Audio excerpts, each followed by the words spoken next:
In this video, you'll learn how to compress a directory on Ubuntu using the terminal. Compressing a directory is useful when you want to save space or send a folder to someone. Let's go step by step. First, open your terminal. You can press Ctrl, Alt, and T on your keyboard to open it quickly. Now, you need to use the tar command. This command lets you create a compressed archive from a folder. Here's a simple example. Type tar czvf archive-name .tar.gz folder name. Let's break that down. Tar is the command. C means create a new archive. Z tells it to compress using gzip. V means verbose, so it will show progress in the terminal. F means file, and it tells tar the name of the archive to create.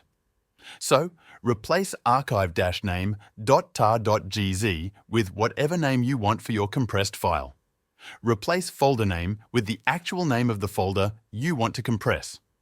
For example, if you have a folder called My Project, type tar czvf myproject.tar.gz myproject, then press Enter. The terminal will list the files as it compresses them. When it's done, you'll see a file called myproject.tar.gz in the same location as your original folder. This file is now compressed and ready to be moved, sent, or stored. That's it. You've learned how to compress a directory in Ubuntu using the tar command. Thanks for watching.